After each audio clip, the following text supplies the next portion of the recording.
Thank you very much, Miko, for the introduction and for inviting me, and thank you to the university for hosting this evening, and thank you all for being here. I'm really enjoying Geneva, so it's been very nice to be here, other than just dealing with this issue as well. Can everybody hear me okay? Okay. So May 14th is actually quite significant. May 15th was the day that the State of Israel was declared in 1948. So it's quite significant to speak about this issue, particularly on this day.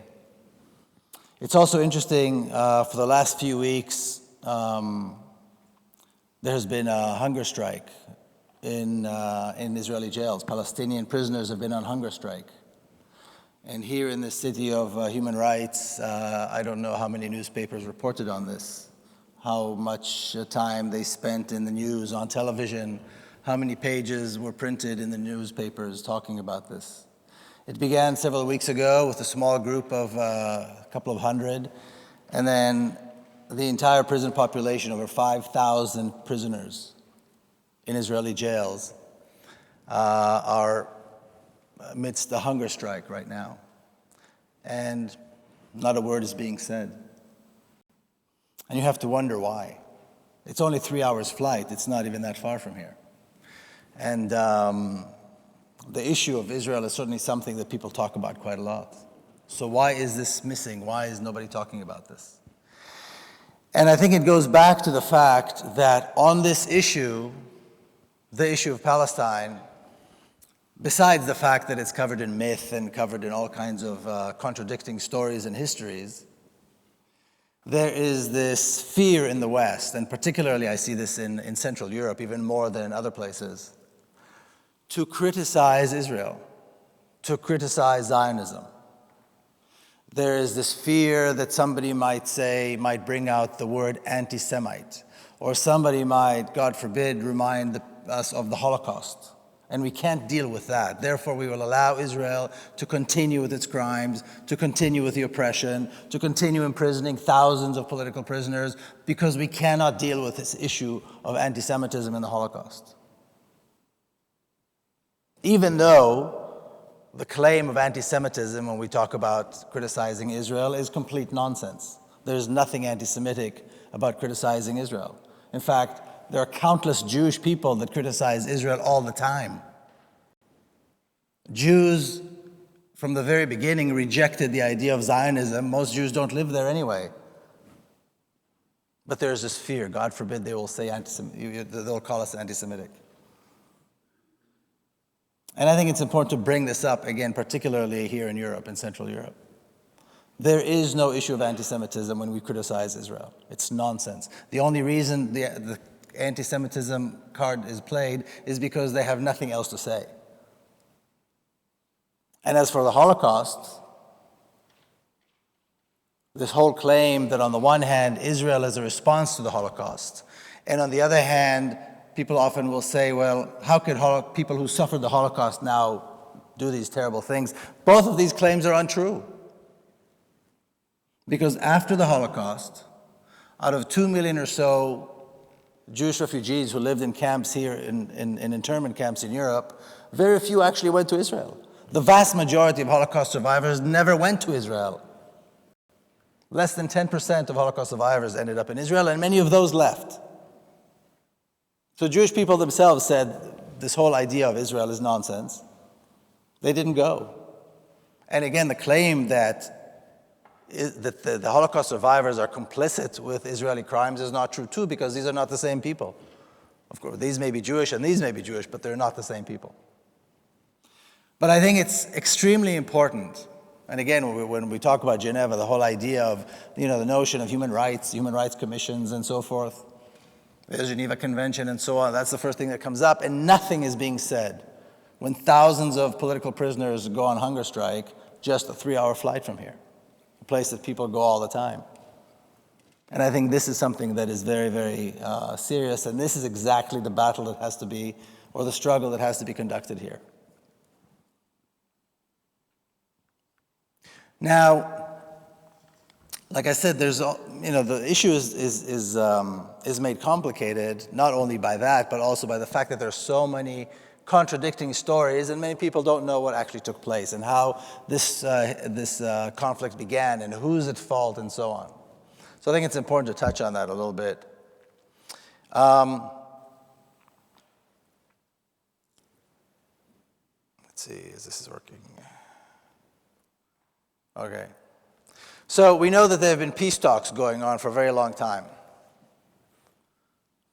More than 20 years, actually, since the Oslo peace process began. And then we just had the American Secretary of State, John Kerry, try another round of peace talks, and of course it failed.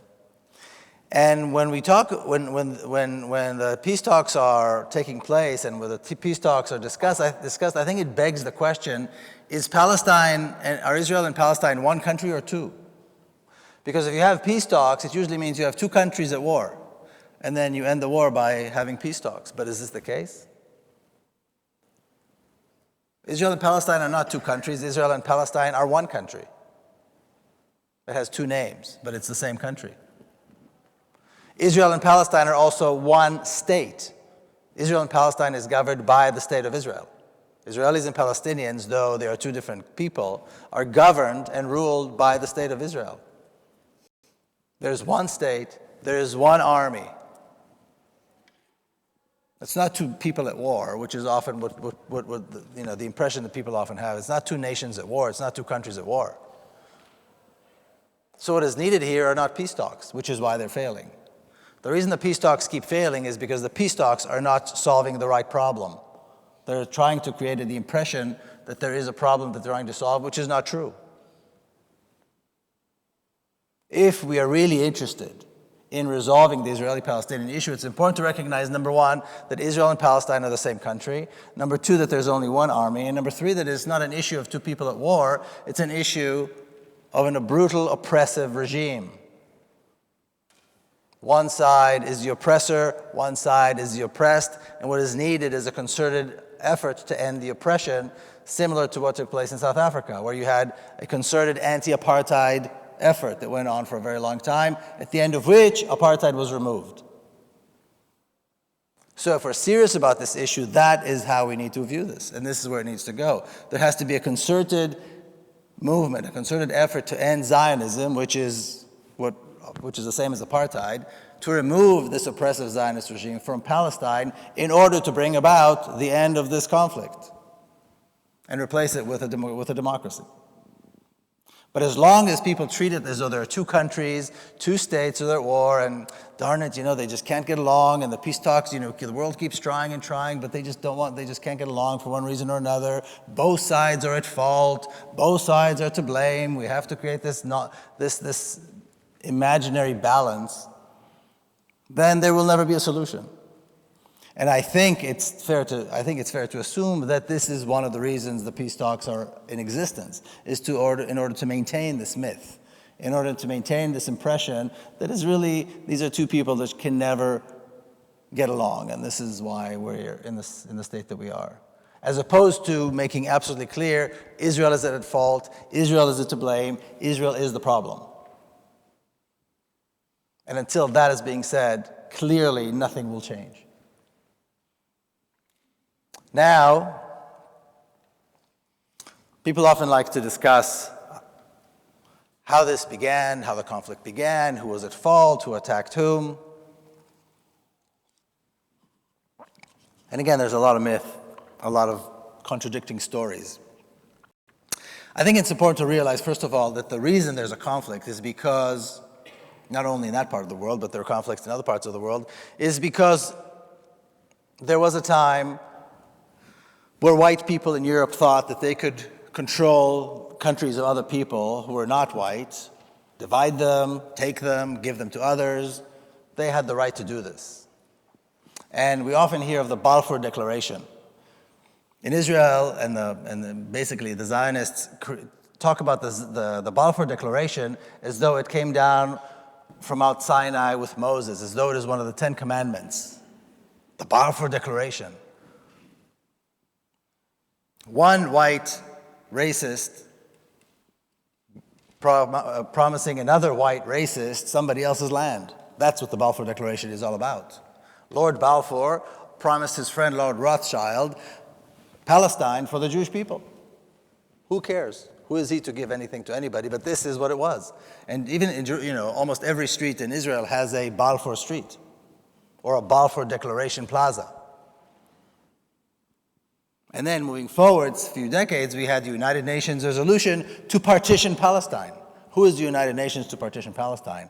But it was said that the Jews want Palestine, and it was said that the Arabs want Palestine, so we partition Palestine, and everything will be fine.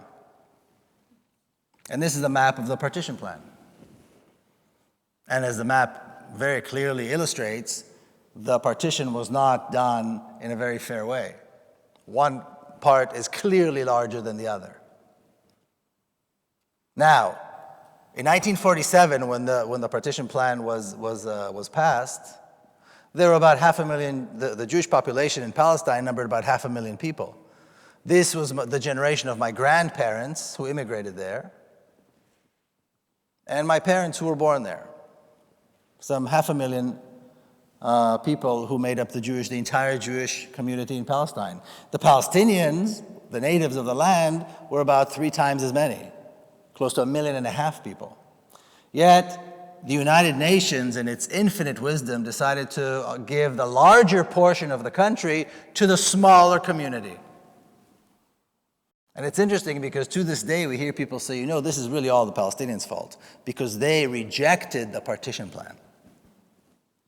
Well, first of all, nobody asked them.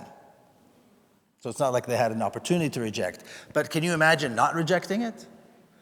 That the United Nations would come and slice off the larger portion of your country and give it to a community of immigrants, really, who just came off the boat. And somehow everybody thought, or maybe they didn't think, but the assumption was that maybe this would work just fine, that everything would be just fine. Now, another reason this is such an important point, the partition plan, is from that moment on, is when we have these two opposing stories, these two diametrically opposed histories that have emerged. And when people look for balance, perhaps you can find balance if the differences are small, if the differences are in small details or maybe a date here and there. But when the stories are diametrically opposed, that means only one can be true. There is no room for balance when you have two stories that are completely the opposite of each other.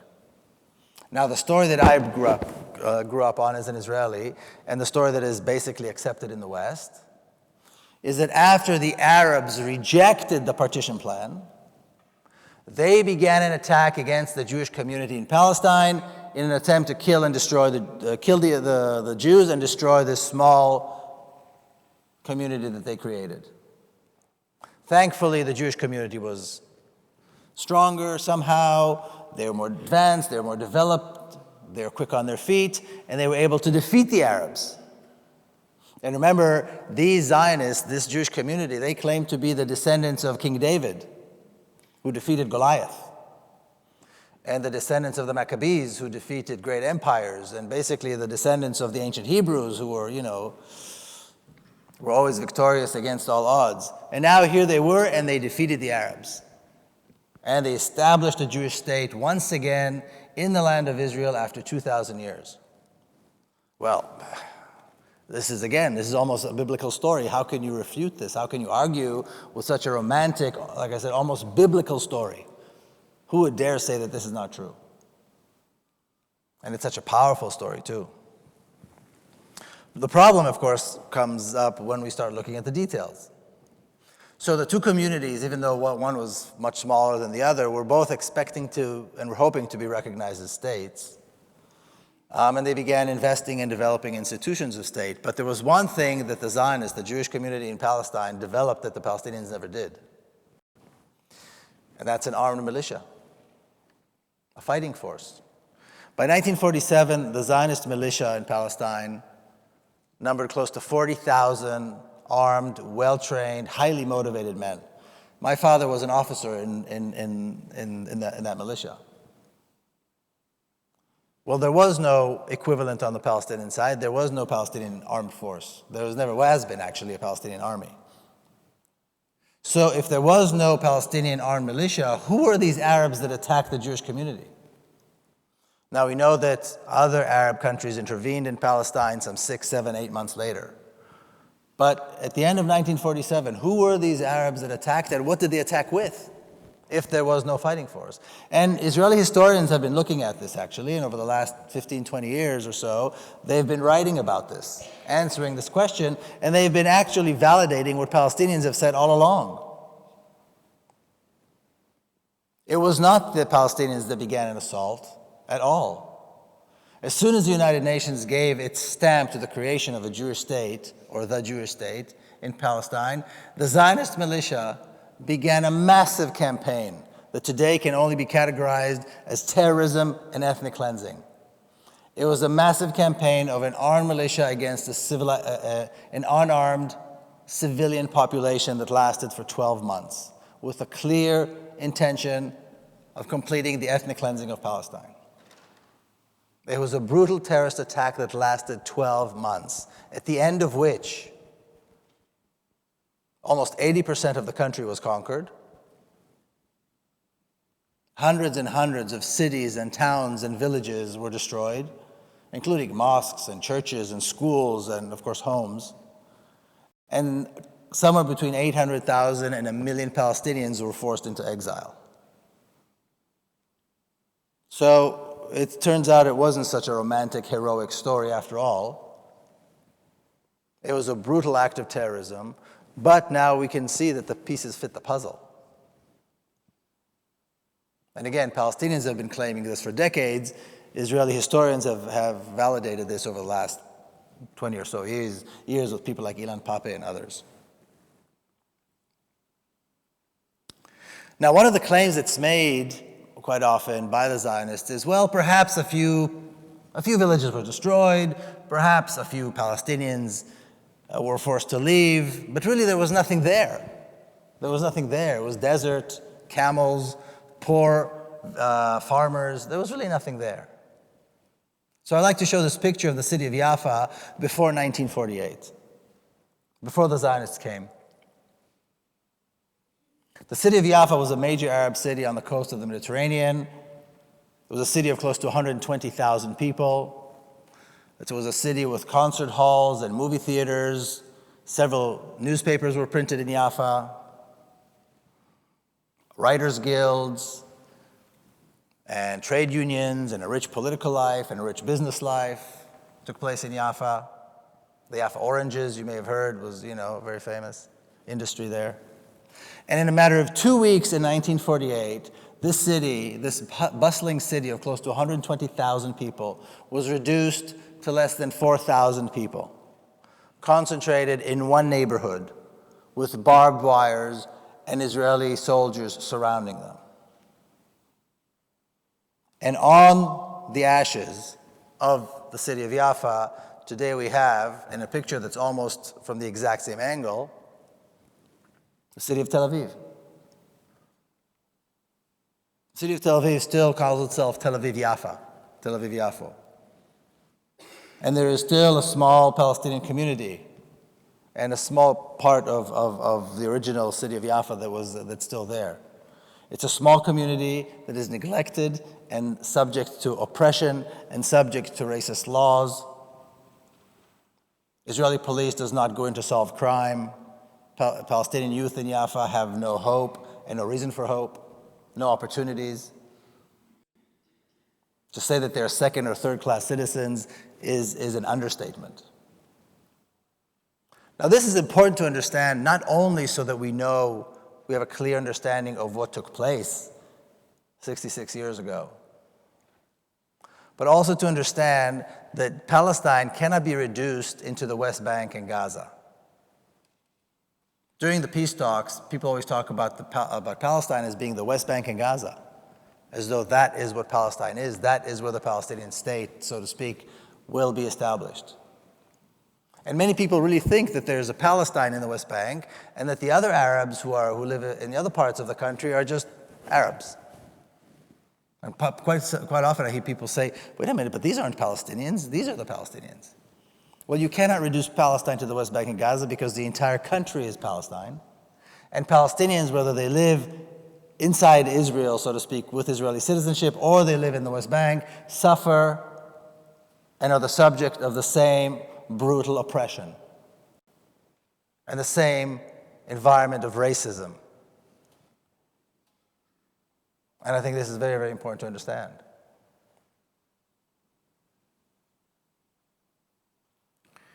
Now, again, to talk about this today, about the Nakba today, I think is particularly meaningful. But I remember when I heard the term Nakba. Nakba means catastrophe. Now, we Israelis call the War of 1948 the War of Independence. We see it as a great act of heroism. For me, it was even more so. My father fought in that war, so the stories of the battles and the stories of the heroism and so forth were, something I grew up with, not something I read about. And then here we have the Palestinians call it a catastrophe. And I remember my first reaction when I heard this many years ago was shock. I mean, how can anybody say something like this? How could you possibly call such an act of heroism a catastrophe? The revival of the Jewish people and so on. And over the years I began, of course, my book talks about the journey. This is part of the journey, is understanding why it was a catastrophe and what actually took place. I think that what is often misunderstood is that people think that the Palestinian Nakba took place in 1948, whereas in fact it began in 1948, it continues today, and it gets worse and worse every single year. I took this picture in a refugee camp about a year ago, the Gaza refugee camp. As you can see, the picture speaks for itself. Abject poverty. No running water, no electricity, no proper sewage system, no access to health care, no access to proper nutrition, no access to work. Now, when we look at these children, I think it's important to understand these children live, this refugee camp, and the others as well, is maybe no more than half an hour's drive from major cities inside Israel. The very places from which their grandparents were forced to leave. The reason they live under these in this abject poverty, in this terrible conditions, is because they're not permitted to go into Israel, to go into Palestine, and enjoy the kind of life that Israelis do.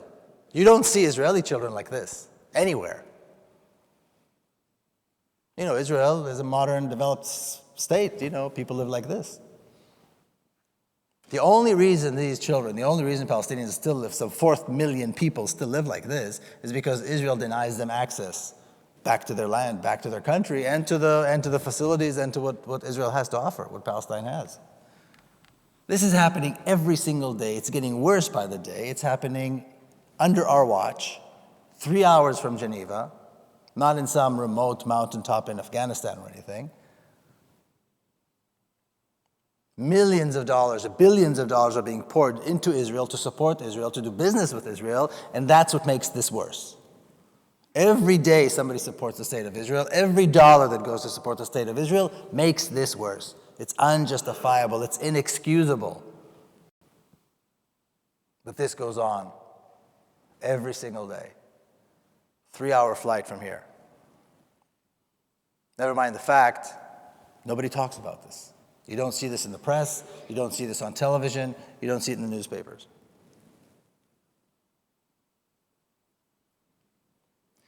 Now, my book is a memoir, so it talks a lot about my family because my family was involved so much with the establishment of the State of Israel, and this was the background. Being the general's son is not being the son of the general, but it's being the son of this whole environment, very patriotic environment. So this is a picture of my mother when she was young. My mother was born and raised in Jerusalem, and she still lives in Jerusalem. She's 87 years old, almost 88.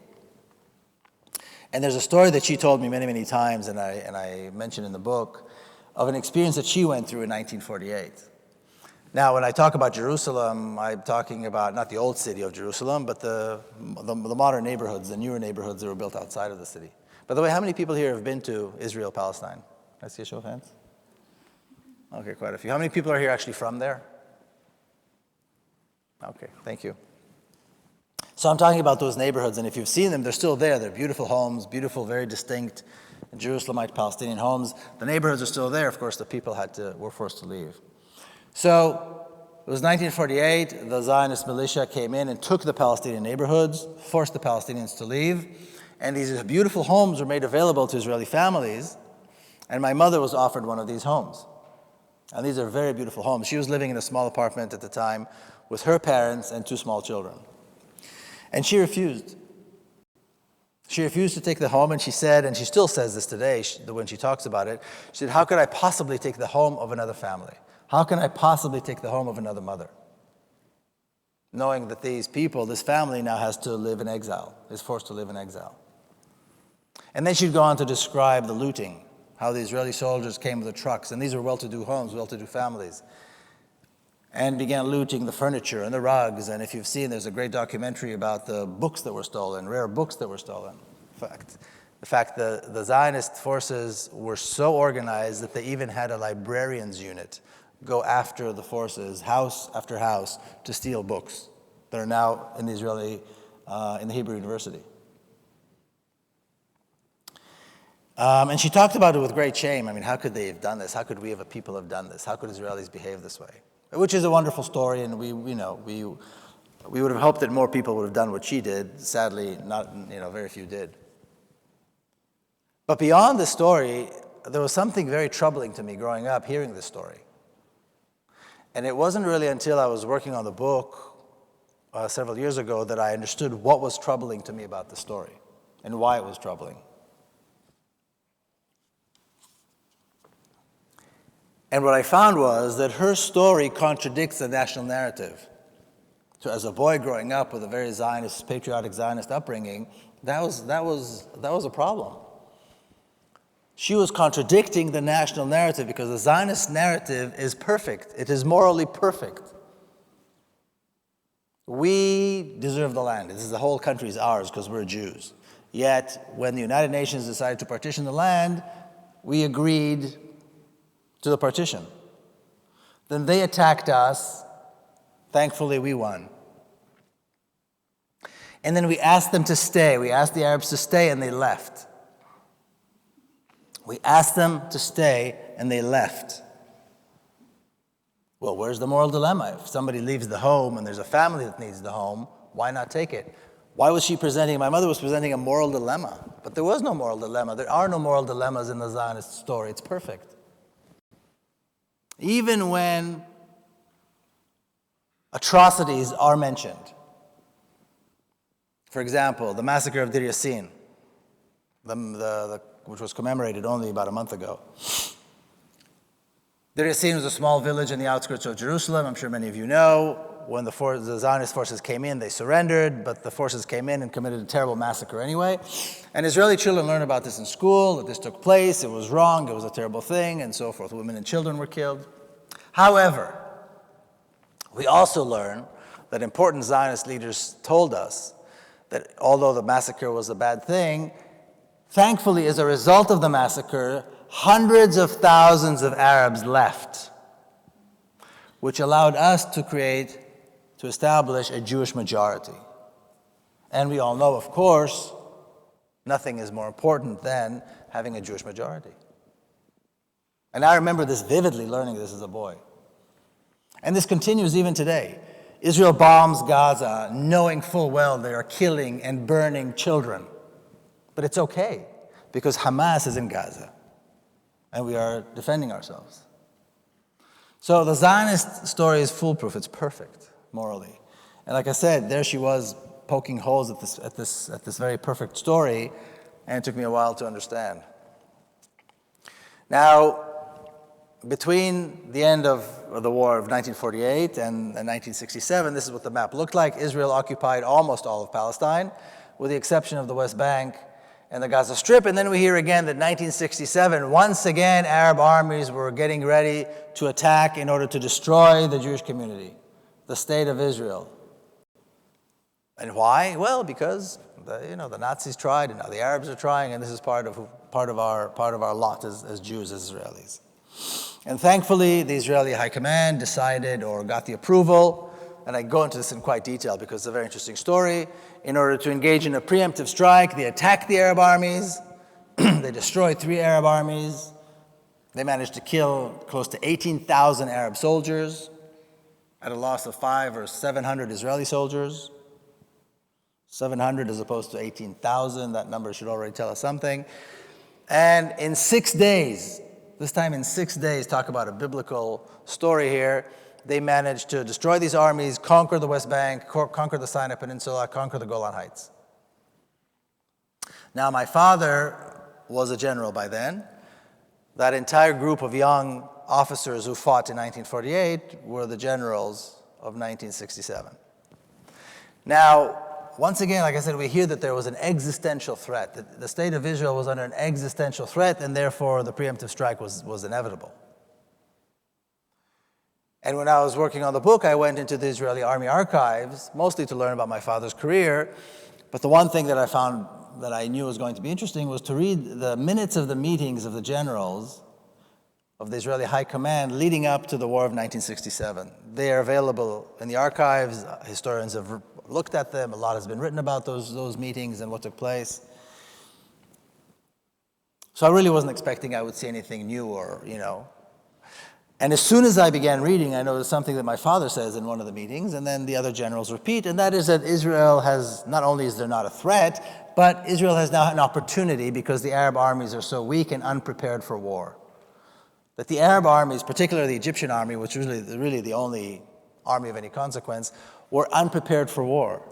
That they would need at least 1.5 to 2 years before they'll be ready for war, and therefore this is a good time to attack, and we need to attack now. And they demanded that the Israeli cabinet give them the approval. Nothing about a threat, not an existential threat, not any other threat. In fact, then they go on and say the fact that the Egyptian army has entered into the Sinai has made it even easier to attack and destroy them. Anyway, it goes on and on and on. I won't get into all of this. Now, like I said, in 6 days, pretty much it was all over. And I think what's important to recognize is that at the end of the 1967 war, Israel basically erased Palestine off the map for good and established a single state over the entire country with exclusive rights for Jewish people. Now, again, this is another lesson that's important not only for the history books, but it's important in order to understand what is happening today and why the peace talks are nonsense. The peace talks assume somehow that there could be a situation where an Israeli government will allow the Palestinians to establish a state somewhere in those boundaries. As soon as the West Bank was taken, almost within minutes, Israel began a massive campaign of destruction, destroying towns and villages and neighborhoods, forcing hundreds of thousands of Palestinians into exile, and building massively for Israeli Jews only in the West Bank. Exactly what they did in the rest of the country after 1948. It wasn't like anybody waited to see what would happen. It was immediate. And one of the first orders given by the Israeli army after they took the West Bank was that the water in the West Bank belongs to the state of Israel. The West Bank has one of the largest water sources in the entire country. So to assume that this can be reversed, to assume that there could be an Israeli government who would allow the Palestinians to establish a state in the West Bank or any other part of the country is an absolute misunderstanding at best, or just a flat-out lie. But a complete, absolute misunderstanding of this reality, of what Zionism is about. The Zionist claim is that this is our country. This is the Jewish people's land. It's the land of Israel. The state of Israel is the caretaker, but the country belongs to the Jews. How could they possibly let anybody, or why would they possibly, or who will possibly allow anybody else to establish a state there? It's an impossibility, and besides the ideology, look at what happened over the last 66 years. A thorough, ongoing campaign of ethnic cleansing, a thorough, ongoing campaign of massive building for Israelis only, not only in the West Bank, of course, in the entire country, but, in regard to this peace talks issue, the West Bank is what's important. The West Bank was integrated into the rest of Israel very quickly. The notion that there could be another state there is absolutely absurd. And I think it's important to understand this. Now, they call it the Jewish state, by the way, which is interesting because most Jewish people don't live there. Most of the people who do live there are no longer Israeli Jews, but are Palestinians. Out of 12 million people who live there today, 5.9 million are Israeli Jews. The rest are Palestinians. So how is it Jewish exactly? Do they espouse Jewish values? Thousands of political prisoners, denying people water? Or does any of this represent, the best of Jewish values? So there's really nothing Jewish about the state of Israel, but it is a state that gives exclusive rights to Jewish people. That is the only distinction. Now, this is a picture of my father when he was still in uniform. And he did something very interesting. And again, it's important to talk about this because there's this notion out there that Israel wants peace, that there's a peace initiative. There was something today here, I guess, about an Israeli peace initiative. So let's talk. I think it's important to take a look at this. When the war was over, he stood up in one of the first meetings of the Israeli High Command, and he said, now we have an opportunity to make peace with the Palestinians. We need to recognize the rights of Palestinians to self-determination, allow them to establish a state in the West Bank and Gaza. We will make peace. Obviously, this small state will be at peace with Israel, and then we will be able to stop, fighting all the time. We could be at peace with the Palestinians, and perhaps then later on with the other Arab countries. He said, if we don't do this now, and this is 1967, mind you, if we don't do this now, he said, we will become an occupying power. There will be a resistance. We're going to have to fight this resistance. It'll destroy the moral fiber of our society, and we will end up a binational state. Exactly what happened between 1967 and today. It was almost prophetic. That's exactly what took place. And of course, as he was saying these things, Israel, the state of Israel, went on with massive building in the West Bank and so forth. Now, we keep hearing, of course, that Israel wants peace. And there's no one to talk to on the other side. The Palestinians are either terrorists, or they're Hamas, or they're this, or they're that, and there's nobody to talk to. So I think it's important just to go over this a little bit.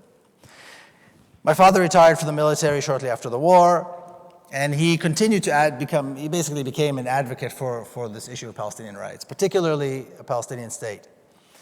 And these were the years that the whole notion of the two-state solution was being formed. In the mid-1970s, he and several other Israelis formed an organization that was dedicated to promoting this idea. And as soon as they announced the formation of this organization, they were contacted by the PLO, by the Palestine Liberation Organization, major figures, Yasser Arafat's top people, top aides. In this picture, my father is with Issam Sartawi, who was later killed, and he was one of the contacts. They later on became good friends as well. And at first they would meet, this was in the 1970s, they would meet in secret, they would meet in European capitals, in Paris, or they would meet in North Africa. And when they would return from these meetings, my father would always report to the prime minister immediately. He had that kind of access still in those days. And so the Israeli government was kept abreast. The Israeli government was fully informed about these meetings. But they wanted nothing to do with it. Later on, in 1983, they actually met with Yasser Arafat in a highly publicized meeting in Tunis. There were pictures in the newspapers and so forth.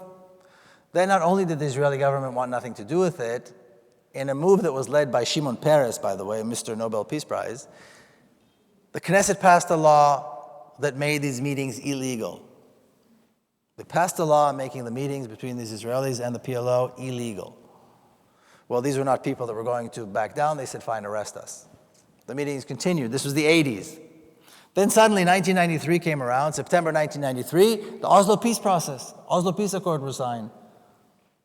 Some of us are old enough to remember, it was the White House lawn, President Bill Clinton, Yasser Arafat, Yitzhak Rabin signed the Oslo peace process, and many people thought, this is really happening. The Soviet Union already fell, apartheid in South Africa fell, this is next. What many people did not realize is that by 1993, there was no more chance to establish a Palestinian state anyway, because there was no more West Bank. The West Bank was already fully integrated into Israel. The purpose of the Oslo process was not to bring peace. The purpose of Oslo was to bring the Palestinians to surrender. to further fragment the Palestinian society, the Palestinian politics, allow Israel to establish a stronger hold on the country, a stronger hold on the resources and the people. Which is why it led to nothing. For the last 2 decades, these peace talks have led to nothing because they were not meant to bring about peace. They were an attempt to bring the Palestinians to surrender. And darn it, they won't surrender, so we have no peace. The Oslo peace process was supposed to bring to a final solution within 5 years. From 1993, that would have been 1998. In the summer of 2000, when Bill Clinton was almost out of office, he decided to bring the parties together, and they met at Camp David. It was supposed to be the second Camp David. And they sat there and sat there and sat there for days and days and days, and when they came out, they had no agreement.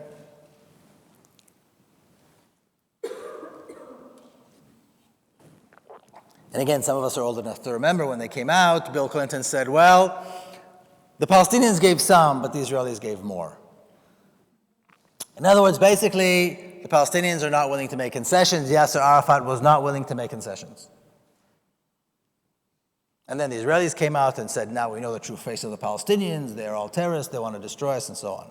Now, claiming that the Palestinians, particularly Yasser Arafat, were not willing to make concessions is a very interesting claim. Because under the leadership of Yasser Arafat, the Palestinians were ready to give up 80% of Palestine, establish a Palestinian state in the West Bank and Gaza, but no less than the West Bank and Gaza, the entire West Bank and Gaza and East Jerusalem. They're willing to recognize and make peace with the very state that destroyed Palestine and forgo the right of the refugees, Palestinian refugees, to ever return. That is not a concession? Has anybody ever made a bigger concession than that? But Yasser Arafat refused to go any further. He refused to surrender completely, which is why he was vilified, and 4 years later, he died with Israeli tanks surrounding his office in Ramallah. In fact, I think it's fair to say that for 30 years, the last 3 decades, up to his death, Yasser Arafat was the most consistent voice for peace in the Middle East. He supported and established this whole idea. He was behind this whole idea of the two-state solution from the mid-1970s, and he was consistent in his willingness to make peace with Israel based on that, but not anything less. But Israel's not interested. Israel was never interested. In fact, there's never been an Israeli peace proposal. Because in terms of Zionist thinking, it's a zero-sum game. The land is ours, end of story. So I think this is important in the context when Israelis like to say they want peace, and they try to bring peace, and there's nobody to talk to remind them that this is not true. Now, I talked a little bit about the Palestinian prisoners. This is a picture of Samar Isawi and his sister Shireen. Samar Isawi holds the record of the number of days being on hunger strike and surviving. And now his sister, who is an attorney, is also in prison. Both of them, by the way, with no charges. And I think it's important to remember that probably one of the most important but the least talked about issues is the issue of the Palestinian prisoners. Israel holds thousands and thousands of Palestinian prisoners in its jails, which of course it calls them security prisoners, it calls them terrorists, but the vast majority, and this is according to Israeli sources, the vast majority of Palestinian prisoners held in Israeli jails have not been charged with acts of violence. Have not been charged with acts of violence, the vast majority. They are political prisoners. And then you've got hundreds and hundreds of them that have not been charged with anything at all. Now we have to remember, we're talking about the Israeli military courts. According to the Israeli military law, a kid with a rock is a terrorist. And we're talking about thousands of prisoners that have not been charged with acts of violence by the low standards even of the Israeli military courts. And then you've got the administrative prisoners who are not charged with anything. So even by the low standards of the Israeli military court, there was nothing with which to charge these people. Yet they sit in prison indefinitely. indefinitely, some of them for years. So there was a hunger strike a couple of years ago, and now we have hunger strikers again. How is it that especially a country like Switzerland doesn't kick out the Israeli ambassador? I don't know. So many violations of human rights. And pull back and bring back the Swiss ambassador from Tel Aviv. Now, besides all of that, the world recognizes the rights of people to resist. There is a United Nations resolution that says that the world community, the struggle of people under colonial, alien domination and racist regimes for the implementation of their right to self-determination and independence is legitimate. There is no better characterization of Israel than this: colonial and alien domination and racist regime. Almost by its own definition, that's what Israel is. Where the world recognizes the right of people to resist. Now, what's interesting is, and we talk about the Palestinian context, the vast majority of Palestinian resistance, as we see reflected in the prison population, has by and large been unarmed, nonviolent resistance. The armed portion of Palestinian resistance has always been the smaller portion, although it gets all the news. But the vast majority of Palestinian resistance over the years, and particularly even more so today, has been nonviolent, unarmed resistance. Not by chance, but by principle.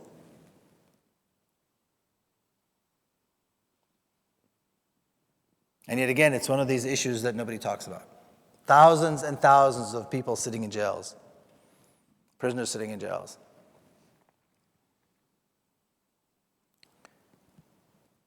So another portion of the more personal aspect of the story and a more personal aspect of the book has to do with my sister's daughter. My sister's little girl was killed in a suicide attack in Jerusalem in 1997. She was 13 years old. Now, in Israel, of course, as you can imagine, when something like this happens, of course, it's big news. In this case, it was, of course, bigger news because here's the granddaughter of an famous Israeli general, the granddaughter of Miko Peled, killed by Palestinians. And not only was he a famous general, but he became an advocate for Palestinian rights. Of course, this was big news.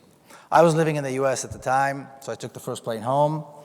When I reached my sister's apartment, it was filled with people who came to express their sorrow, but also filled with reporters. Every news agency around the world, every language that you possibly can imagine was there. And the usual questions are always asked about retaliation, about revenge, about who's responsible, and what do we do with them, and how do we show them, and so forth. And when my sister, I know, was here, some of you may have met her, my sister Nurit came out and spoke. She said two very interesting things, two, I think, earth-shattering things. In terms of retaliation and revenge, she said, I don't want to hear anything about that. She said, no real mother would want to see this happen to any other mother. No real mother would want to see this kind of grief happen to any other mother. And she quoted a line from a famous Hebrew poet, Bialik, who wrote that even the devil himself couldn't invent a vengeance that's appropriate for the death of a child. And both she and her husband Rami said, in terms of who's responsible, they said, well, who is it that's maintaining this brutal oppression against the Palestinians? Who is taking away their land, destroying their homes, denying them of water, throwing their fathers and brothers in jail, shooting their children in the schools, denying them any sense of future or hope? Who's doing all this? And both of them said, we hold the Israeli government directly responsible for our daughter's death. Because what do we expect? That we maintain this brutal regime and there will be no price to be paid? This is what happens when you oppress another people. This is exactly the price that is paid. So of course now this became even bigger news because here's this Israeli mother who's turning everything upside down. On the one hand, she just buried her young daughter. On the other hand, she's turning the world upside down. We know that the Palestinians are terrorists and the Israelis are victims. We know that the Israelis want peace and the Palestinians won't make concessions, yet here's this mother doing all this. And she became very outspoken, she became an activist, she's a founding member of the Russell Tribunal of Palestine and so forth. And in my personal life, I had to go back to the US, go back to work, go back to life, and how do you do that after something like this? It's not an easy thing to do. But I was very fortunate in that in the US, in San Diego, where I live, I found a Jewish-Palestinian discussion group, a dialogue group, so to speak. And I began attending meetings. And I was born and raised in Jerusalem. And this was the first time I ever met Palestinians. In the book, the line that begins the chapter that talks about this begins with the words, "My journey into Palestine began in San Diego. I was 39 years old." And as I began meeting with Palestinians for the first time, I also realized something even more profound, and that is that it was the first time I was ever with Palestinians in the same place, and we were equal under the law. There is no situation, there is no place in Palestine, Israel, where Israelis and Palestinians are equal under the law. It doesn't happen in Jaffa, it doesn't happen in the Galilee, it doesn't happen in Jerusalem, not in the Negev desert, it doesn't happen, of course, in the West Bank or Gaza, it doesn't happen anywhere. There is no place that Israelis and Palestinians live under the same law. And I talked about this when I was in South Africa recently, and I could see people related to this right away. The sense that suddenly you're with the other, but you're not different anymore. And it's a very powerful, very positive experience. And then I began, so first of all, hearing about the Nakba and hearing about this other narrative, and realizing, first of all, that there is another narrative, and then that out of the two narratives, only one of them is true, and it's not mine. And with all this heritage that I bring with me, this Zionist patriotism that I brought with me, this was a very painful, very difficult experience. But then I began venturing into Palestinian cities. I talk about it in the book, the first time I went to visit Nazareth, and I visited the West Bank, and this experience of seeing Arabs all around me and so forth. It was a very interesting and very powerful experience, again, letting go of the fear and allowing the trust to take its place. And then the way the book ends, and the way I'll end my remarks today, has to do with where we go from here. And Marie-Paul mentioned the sense of hope, and probably the most common remark I get from people who have read the book is that they have a sense of hope. It gave them a sense of hope, which I think, of course, is very important. And again, if I didn't have hope, if I wasn't absolutely certain that there was a solution and it is upon us, I wouldn't be doing this. That it was very possible, I wouldn't be doing this. But I think it's important to have a clear idea of where we are and what is taking place. Otherwise, how can we possibly work towards a solution or even define a solution? Like I said before, today Israel, the state of Israel is governs the entire country. It is one state over the entire country, whether we call it Palestine or Israel, with exclusive rights for Jewish people. And it's important to note this. People who support the state of Israel, whether fully or with some reservations, but who support the idea of the state of Israel, have to come to terms with the fact that it's a package deal. The state of Israel comes with racist laws, oppression against Palestinians, thousands of political prisoners, and regularly bombing and killing people in Gaza and other places. It is a package deal. That is the only way to maintain a racist, colonialist ideology, is through that. There is no other way. Just like people supported apartheid in South Africa, there are people who support the state of Israel. Of course, the people who supported South Africa today are ashamed. They don't talk about it so much. I think this will be the same thing with Israel in about 10 years. People will forget that they supported Israel and claim that they never did. But the reality is that if anybody supports the state of Israel to any degree, they have to own up to the fact that this is what they're supporting. It's a brutal, racist regime. But it's not the only option. There is another option. And again, probably the most striking example is South Africa, though only in my lifetime we saw racist and fascist regimes fall here in Europe. We saw them fall in Latin America. There is a possibility to remove a racist, exclusivist regime and replace it with a democracy. And that is exactly what needs to happen, and I believe will happen in Palestine. There is a very strong, very persistent, very effective resistance taking place around the world. Somebody defined it as a global intifada, which a lot of times people don't realize. There's a BDS movement, which is growing and becoming more recognized and more respected, the movement calling for boycott, divestment, and sanctions against Israel. 4 or 5 years ago, nobody knew what it was. Today, they discuss it in Washington, D.C. at the Israeli lobby offices. They're worried about it. They're spending money on it. They discuss it in the Prime Minister's office in Jerusalem, and they're worried about it, and they spend money trying to combat it, and they're failing. More and more companies, more and more individuals, more and more trade unions, more and more banks are divesting or applying boycotts and sanctions against the state of Israel. More and more artists refuse to perform in Israel. And it is a growing, and like I said, not only growing, but it's also gaining more and more respect and recognition around the world. On campuses all over the US, which is where I am most of the time, US and Canada, but also certainly here in Europe, the voice of the Palestinian cause is becoming clearer and louder. Every single year in the US, certainly, and I know here too in Europe, more universities, more campuses hold pro-Palestinian events, Palestine Awareness Week, Israeli Apartheid Week,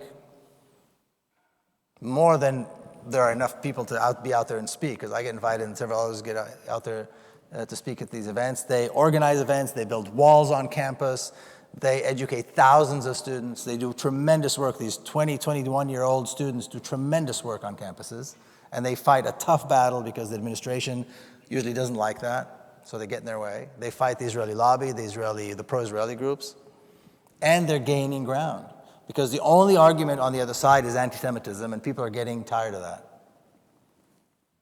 And then you've got the popular resistance in Palestine itself, which is growing. Again, it's growing, it's becoming more effective. Israel already admitted, the Israeli army admitted, they have no response to the nonviolent resistance in Palestine, the popular resistance in Palestine. Nobel laureates are going there to visit and march in Bil'in and other places. 5 Broken Cameras, I don't know if anybody's seen 5 Broken Cameras. If you haven't, you should. They almost won an Academy Award.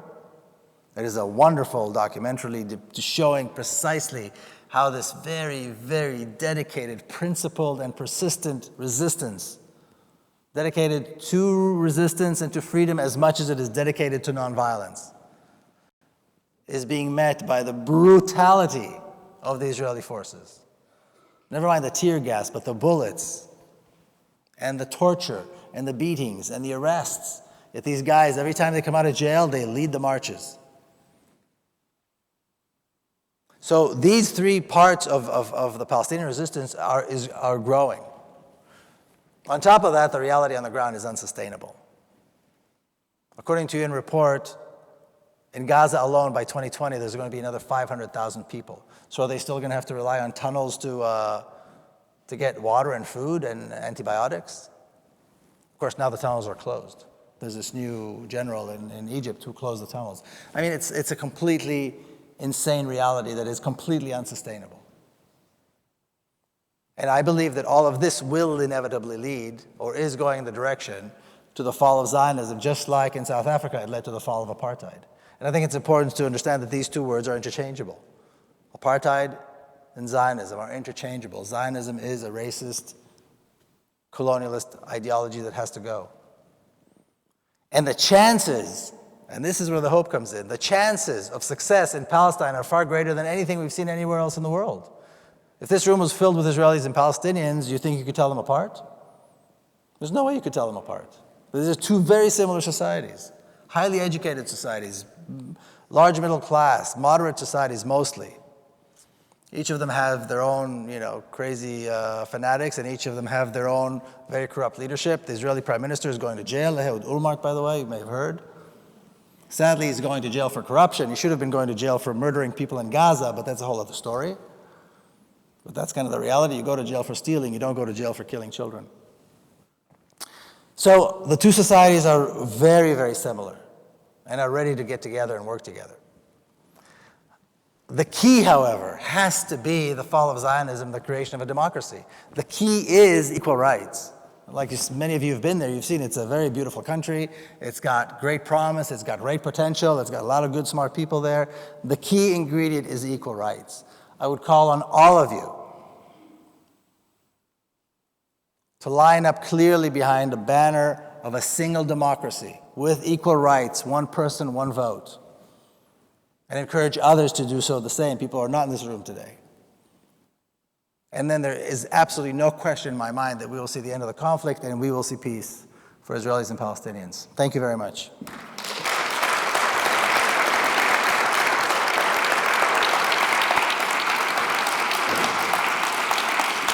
Thank you.